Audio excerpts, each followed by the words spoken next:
Have you ever tried to define in your own context what is success and what are the pathways to get you there? Well, today we're going to be embarking on a pretty interesting conversation. We're going to be looking at how habits can influence success, but then we will also be looking at the role that emotional intelligence plays in influencing your success story. So today with me in studio, I have two dynamic personality to join me in today's conversation.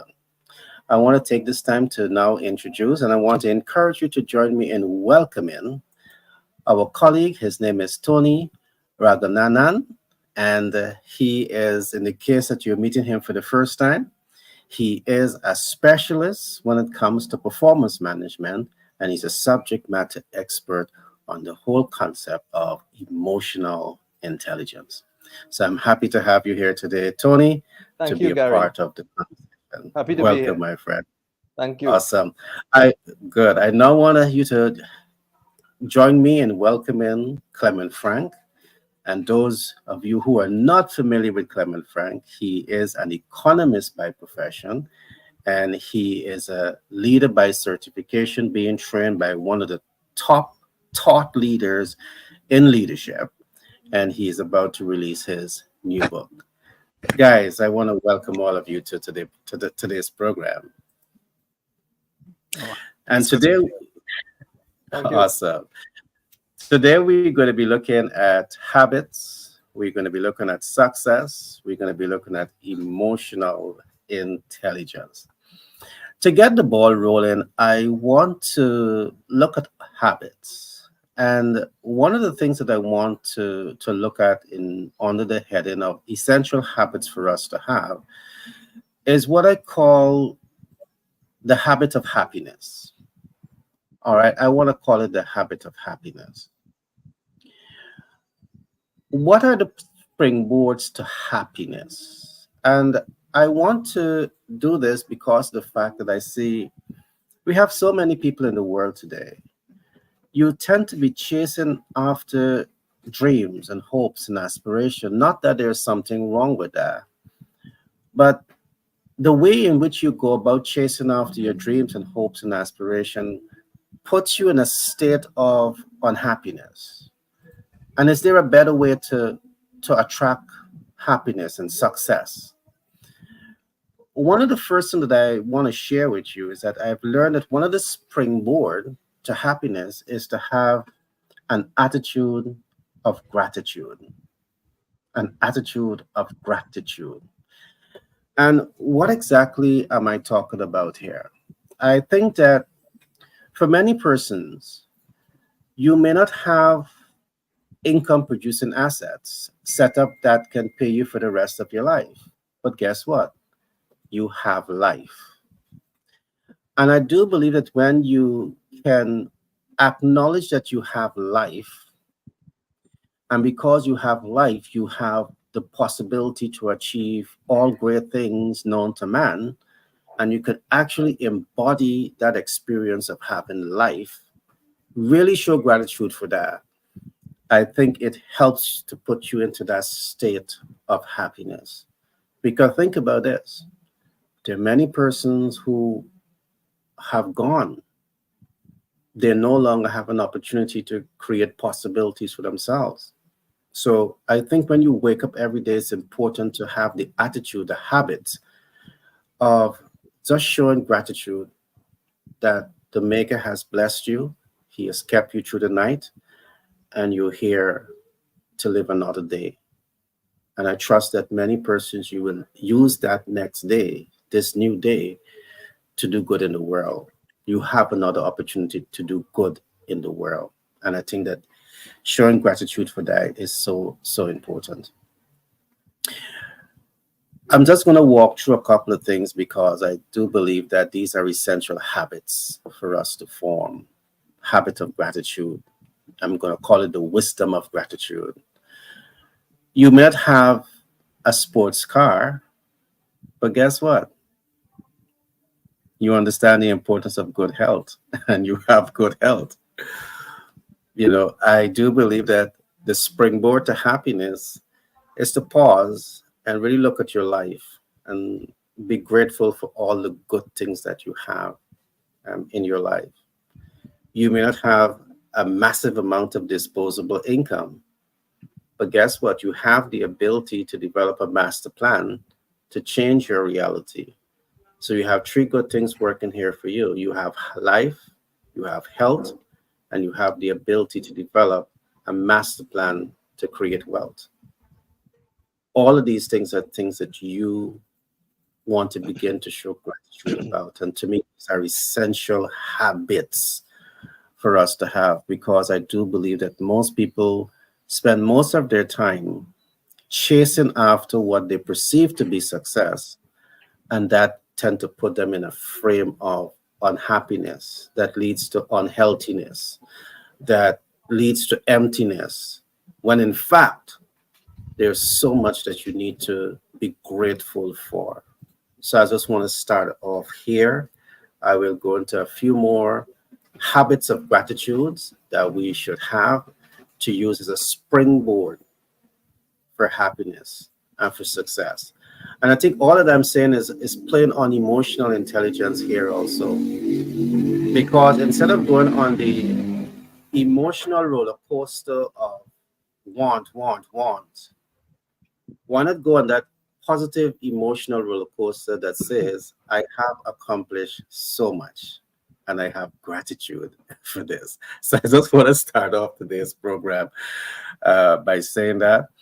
And I now want to turn to Frank to just ask him to chime in on this a little bit: habits, success, emotional intelligence. And then I will go straight over to Tony, who I know has a lot of gems to drop on the concept of emotional intelligence. Tony, I remember in our last conversation, you gave us that four step, there's four elements of emotional intelligence. I want to hear some more of that today. So I'm going to come right back to you, just now. Frank, on to All you. right. All right. Thanks. Um, Emotional intelligence and how it predicts his success. And because it's a business forum, leadership forum, you must understand that high emotional intelligence can make all the difference, but in business leadership, performance management. And some studies suggest it can even be more important than a high IQ. People who have developed emotional intelligence are more likely to get hired and earn promotions.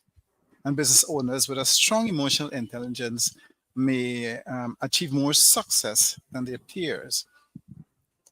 But what is emotional intelligence exactly, and how can you use it to your advantage, say in the workplace?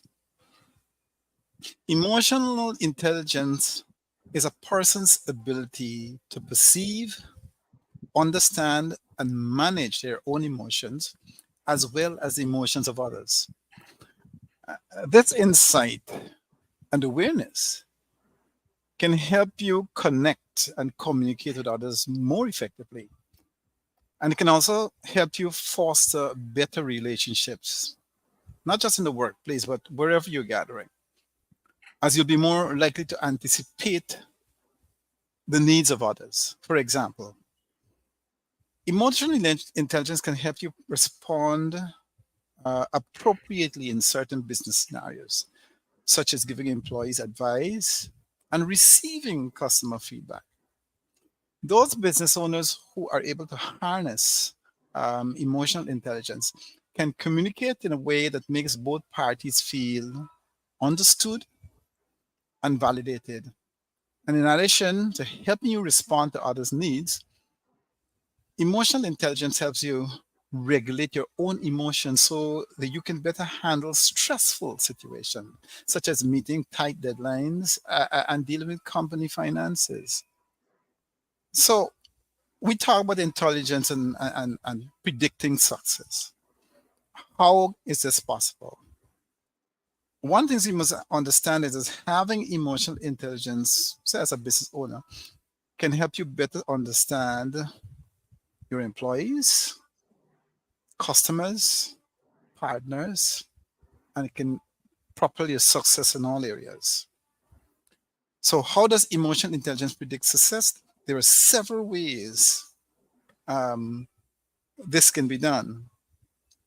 And so let's consider some points. The first one is self-management allows flexibility and positivity.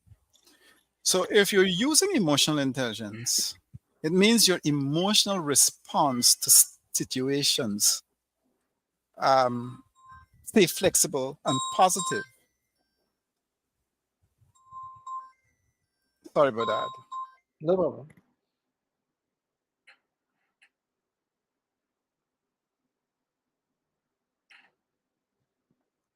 Frank, I think you're making some good points. I think emotional intelligence, once you reach to that point where you can actually master who you are and leverage that self awareness, that self knowledge to be a guiding principle to how you live life, how you interact with people, interact with different situations. I do believe that it can definitely give you some elements to predict outcome. And just let me say this.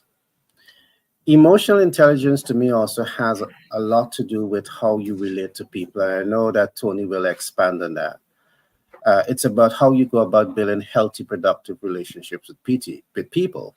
Emotional intelligence means that you're not only you're sensitive to how your presence is affecting others. All right. And because you're sensitive to how your presence is affecting others, and you're able to exercise control over that experience, it helps you to form healthy relationship with people. And one of the things that I would say is that you rise and fall on relationships. That's another concept that you rise and fall on. Yes, you rise and fall on leadership. Yes, you rise and fall on habits, but yes, you rise and fall on relationship.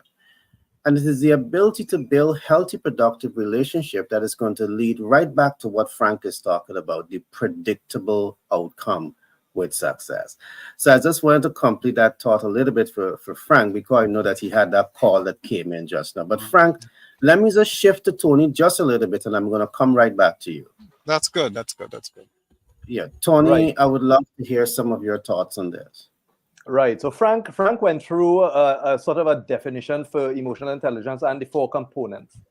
And one thing I want to just add to what Frank was saying is that out of the four components, the self-awareness component is one of the most important, is the most important components, because the other components don't work without it. You mentioned gratitude. Gratitude is one of the happiness predictors in our lives, but the other one is clarity of purpose. Do we understand exactly what we want and why we want it? And you mentioned something about conversations. It's interesting that we have to. It's human nature for us to seek connection. And I was having this conversation with one of my friends over the last week, and we were talking about that idea of authenticity. People Yeah. seem to think, and we were talking about myths earlier. Myth. That is, what is a myth? Well, one of the myths in authenticity is people thinking that authenticity is just being what you want, without thinking about the other person or the other people that you may be interacting with. But authenticity is more than just that. It's about this authenticity leads to happiness, in my view, because from a personal perspective, are you doing what you want to do, and do you have a compelling why you are doing it? And also, do people understand within that scenario what you are trying to say to them? Now, I am not saying you can't offend people, because people are going to be offended anyway, even if you have an opinion on something. If I say something now about any aspect of social justice, somebody is going to be offended. But that is the way I feel, and I am going to say it respectfully, making sure that I am self-aware and in control of my emotion, but I cannot control who will be affected by it. And that is one thing within the emotional intelligence sphere, because clarity of purpose is one aspect of it, but it is also having the power to influence, and that is where the social awareness and relationship management comes in. And the last thing I want to say on that is, when it comes to self-management, there's something called grit. No matter how negative, how much of how much negativity comes at us, we have to persist. And that is something that emotional intelligence allows us to have. So I don't know if you want to expand. I would love to hear your view on what authenticity is and what you think it is in that regard. All right. I want to chime in first by looking at the myth that we were talking about, and then I'll kind of see if I could expand on authenticity. One of the myths that we were talking about early on is the myth where sometimes we say, leave the, don't live in the past. But one of the things that we examine about that statement is that very often when you hear the statement, it is a blanket statement, and it should never be a blanket statement. Because the very concept in which I was talking about just now, it is about drawing from the past and expressing the joy and happiness for all the good things that have happened in the past. So when we say don't live in the past, we're saying that do not have your gratitude board, because your gratitude board can only be developed by looking at historical data. So I find that very often when persons use the statement don't live in the past, it's either they're using it in the wrong context, or they're using it very often it has not a complete sentence or statement. If one is going to say don't live in the negative things of the past, I understand that. But to say to cancel the entire past, you're literally saying cancel everything of the past. And I don't think that that's what they are intending to say. But the irony about this is that when you have a large pool of people, human capital, that may not be trained to intellectualize what is being said, they are stuck into that concept. They take it as true, and what they try to do is to push all of the past behind. And I think that if you're going to make that as a blanket statement, it's more mythology than authenticity, or than expressing a whole truth. So there's where we were talking about some myth. On the concept of authenticity, it's a very deep subject. It's a deep subject because of the fact that many persons struggle to find the authentic self. The study of psychology and the study of the psychology of marketing expose you to some of these very concepts. I can recall at Cambridge, we were introduced to the concept, the self image theory. And what the self image theory looks at is four selves. You're introduced to the ideal self.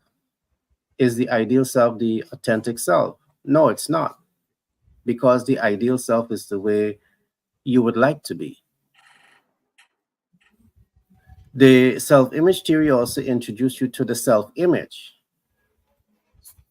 Is the self image the authentic self? It's not, because the self image is a reflection of how you would like to be. On the other hand, you have what you call the looking glass self. Is the looking glass self the authentic self? And the looking glass self is the self that tries hardest to be the people pleaser. You could never be the authentic you by trying to please everyone. It doesn't work. So the authentic self lies in the body of understanding the real self. The challenge with that is that most people are never exposed to content of information that really helps them to understand the real self. And just to paint a little picture here about the real self, The real self says to you, it doesn't matter where you came from, it doesn't matter where you're at. You have the ability to self actualize. And self actualization is not static, it's not constant, it's forever growing and expanding. So, even you in your authentic self, the falsified notion that you can have is that the authentic self is fixed. It's never fixed because the concept of self actualization is not a fixed terminology, it's an ever expanding concept. Today, you're comfortable here, but the way human is designed, the more the appetite is fed, the more the appetite is expanding. And if we are not experiencing growth in this regard, there is where we are somewhat restrained from being the authentic self. So I trust that that gives some definition to the question that you would have asked. What is my interpretation of the authentic self? Yes, and It's not I agree necessarily with that. fixed, Yeah. but it's expanded based on the Yes, because concept of self actualization. values and beliefs always change depending on our experiences. Exactly. Yeah. And that is something that we want to say. I want to come to you now, Frank. That is Mhm. something that we want people generally to get accustomed to. You might make a decision today and you feel very strong about that decision that you have made, but circumstances change. And you have to make another decision in keeping in alignment with the growth that is taking place with you. And there's nothing wrong with that. But I'm going to pause here for now. I'm going to turn to Master Frank. Frank, all to you. All right. Why happened I had to take the call for the technicians. They gave me 5 minutes more. So No problem. what I was talking was basically on getting you to understand self-management that allows flexibility and positivity. And it's important to consider emotional intelligence of your team before launching a business. If your team members are lacking in this area, then it's important to work on improving those skills just as you would any other business skill. For those persons who are self-starters and adaptable are more likely to succeed regardless of the circumstances. And then let's look at self-awareness and empathy foster relationships. What we find in leadership these days is a lack of empathy. And the lack of empathy comes because a lot of people don't have a high EQ. When we talk about emotional intelligence, we're talking EQ. So if you want to foster better relationships in your business or strengthen your self-awareness, one key aspect of emotional intelligence versus self-awareness, that is the ability to identify your own emotions and recognize how they can affect thoughts and behavior. If you're feeling dissatisfied with your job, self-awareness can help you figure out why you experience these emotions and what actions you can take to improve the situation. And in addition to self-awareness, empathy is essential because it is the ability to connect with others on an emotional level while taking their thoughts and feelings into consideration. So empathy can make people feel welcome and understood, not just in the workplace, but classroom, wherever. And so by allowing others to contribute their point of view, you can create a diverse and unique team that is able to find new ways to problem solve and move forward, which can make your company successful. The other aspect is motivation that comes from that internal drive. Motivation is the driving force behind intentional action. So having the awareness to check in with ourselves when faced with setbacks or obstacles, that's a sign of emotional intelligence. And this also helps you connect with your motives, which inspires you to continue moving forward in new ways. And if you're aware of your passion and how to channel them in business, you'll feel more inspired to deliver quality work. People with low motivation often, and I say often, do not have that same self awareness, which causes them to give up much easier than those who do. Now, when you connect with what drives you to keep pushing forward, it allows you to improve your skills. It allows you to monitor your progress, and that sets you on the path toward personal and professional success. And there's so much more with regards to emotional intelligence, and I was about to go into authentic leadership, but I leave it here for the time being. Over to you, Gary. Yeah. I do believe this is an important and interesting conversation to embark on. Uh, why? Because I just want to come back very quickly to the question that Tony would have tabled, the authentic self. And I do believe that we have so many people across the world that struggle with this. They struggle with this. I could recall it's about 20 years ago, we embarked on a research where we were asking persons to tell us about you, the real you. Tell us about, what defines you. And when you ask a simple question, who are you? You find people struggle with this. And I do believe that if you're struggling to define your sense of self, you're going to struggle to become a great leader. And you're going to struggle to demonstrate quality leadership in your work environment. You're likely to struggle in life because you're just drifting through a process. What we are seeing is that the more people understand who they are and the ability that they have to self determine, it puts them in a much better position to up level their chances and for success because they are now taking ownership.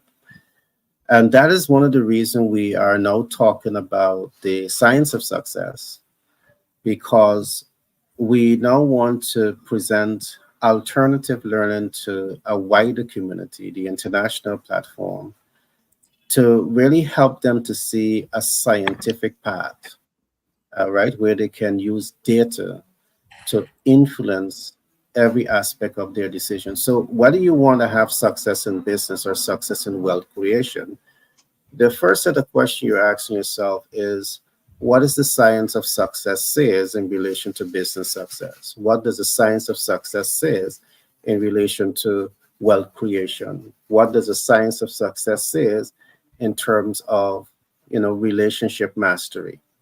What does the science of success says in relation to emotional intelligence?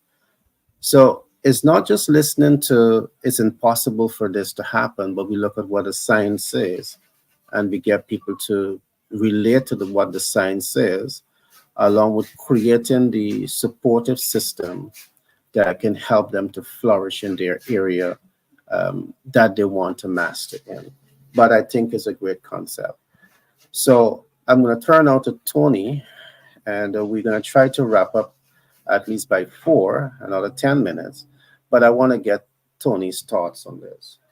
Yeah, I just want to go back to something that Frank said on empathy. That is one of the that is a key point.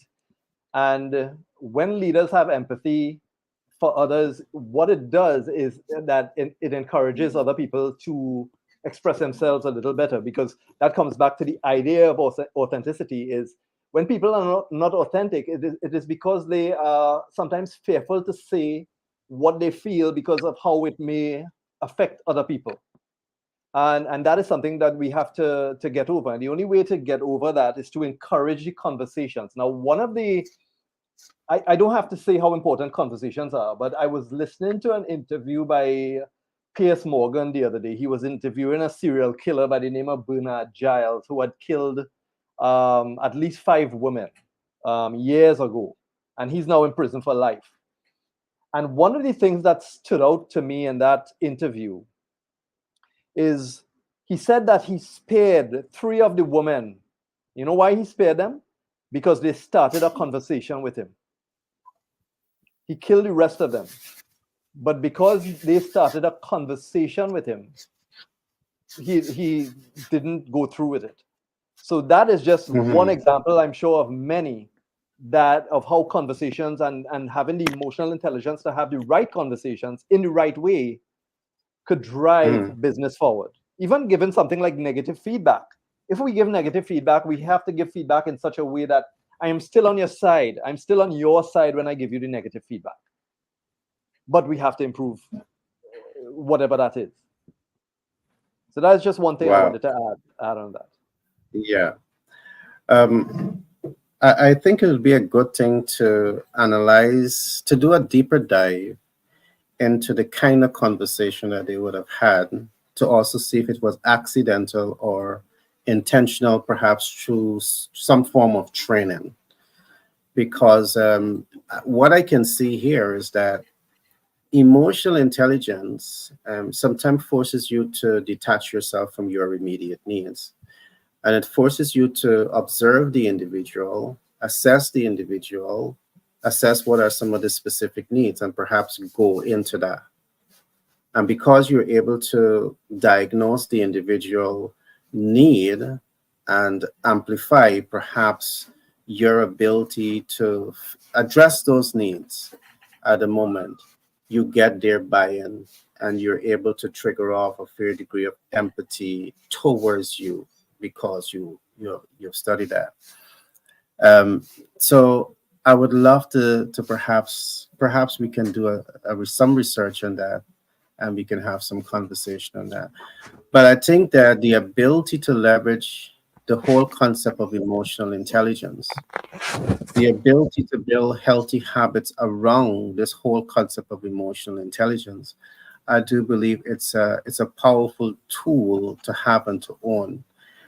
I can also reference emotional intelligence from the aspect of an influencer marketing. I can leverage how emotional intelligence also can be effectively used in the advertising copywriting.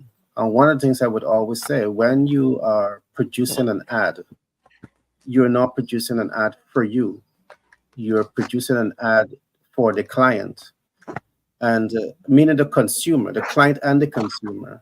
And for that ad to have an impact on the ideal client, the ad in itself must take into consideration elements of psychographics. And the main fact that you're going to be deploying psychographics into the advertising experience, that is a high form of emotional intelligence that you're using into the language of the commercial production to influence. You use the term influence to influence the ideal client. It is the ability to do this and to do it effectively, I think, is where you're better able to influence a desired end results, which is what we're talking about here, success.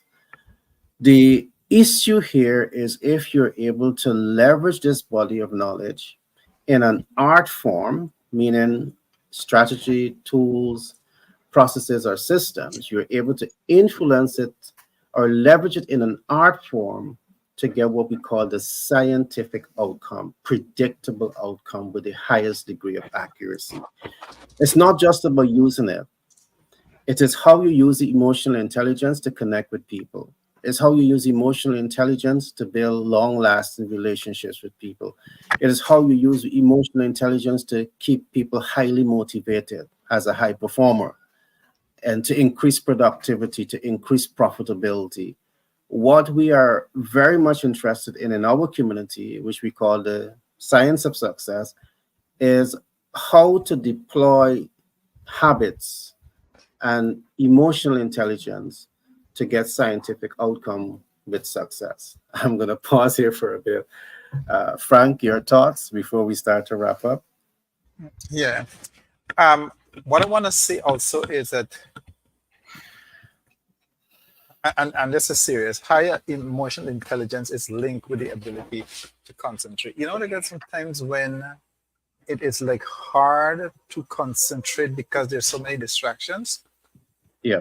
So when you have so many distractions everywhere, you turn your ability to concentrate and pay attention to details. It's paramount if you want to run a successful business, it is difficult to make connections in your mind and pay attention if you are constantly distracted, and which is typically linked with lower emotional intelligence. Now those with a higher emotional intelligence usually have a greater ability to concentrate, even in less than ideal circumstances. So if you can block out literal or figurative noise and focus on the task at hand, difficult sometimes, you will be more productive and thus more successful.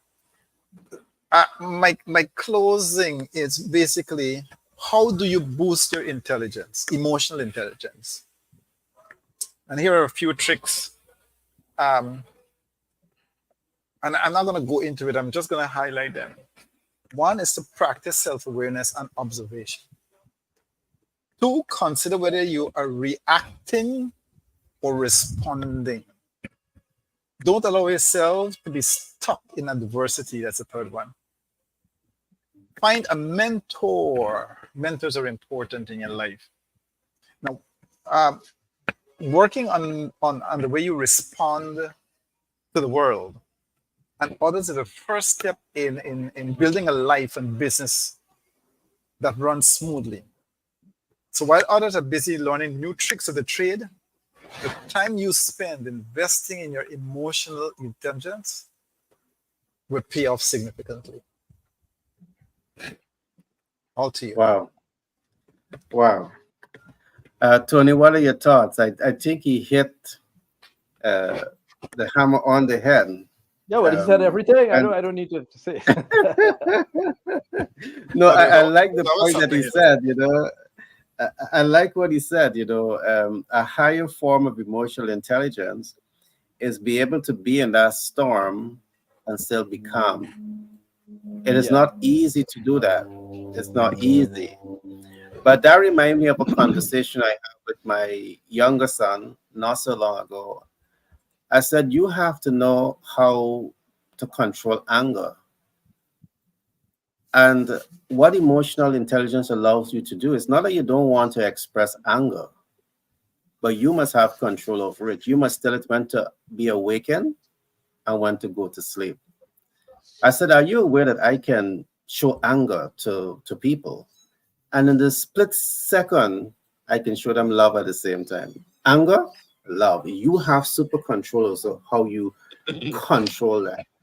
You can be in a storm and be the calmest person in the storm. And I think while we may be able to intellectualize the importance of emotional intelligence, I do believe that experience also play a pivotal role in shaping how we respond intelligently towards certain experience that we have. Sometimes we can say forced experiences can make it happen. And by forced experience, what I mean is that we can institutionally create situations and we can educate our candidates that we are putting you into a situation to see your response. And the response that we want is this. So you're literally putting them into control environment. So because you are creating that environment for them to have that experience, when they go into a real life experience, they can reflect on what that control experience was like. To me, I think that makes learning even more interesting when it comes to emotional intelligence. But Tony, I'm going to have you say the last word as we begin to we wrap up here now. All to you, Tony. Yeah, I don't want people to get the wrong idea that we need to hide from our emotions. We don't need to hide from it, Good. but there is a right way to express anger, to express sadness. When we hold it in, we tend to make things worse for us. If you don't express it in a way and have the conversations with the people around you, then we understand it a little better. The other thing is, no component of emotional intelligence is going to be an overnight fix. One important thing is to find out what your challenge is, whether it is self-awareness, and if you are pretty self-aware but still not assertive enough to say what you have to say, well, then we need to identify what are the solutions for that. But the idea is, one, don't hide your emotions, learn to understand or define what your challenge is, and move forward from there. All right, That's Tony, quickly, can you walk us through the four essential tenets of emotional intelligence, self-awareness, and the other ones, the other three are Right. what? Self-awareness. Self-awareness is the first one, the most important one. The other one is self-management. The third one is social awareness, where we understand other people who we may live with or work with. And the last one is relationship management.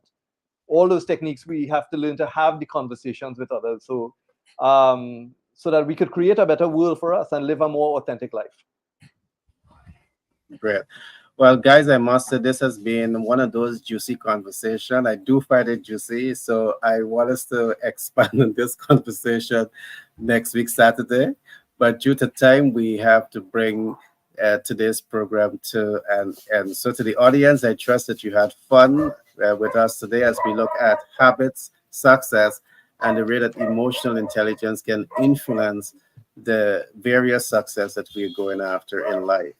So do continue to have a great weekend. If you're not, do your best to ensure that you apply emotional intelligence to have the best weekend ever. Thanks, Tony, and thanks, Thanks, Gary. Clem and Frank. You're okay. welcome, and we'll do this again next week, Saturday. Okay, Frank.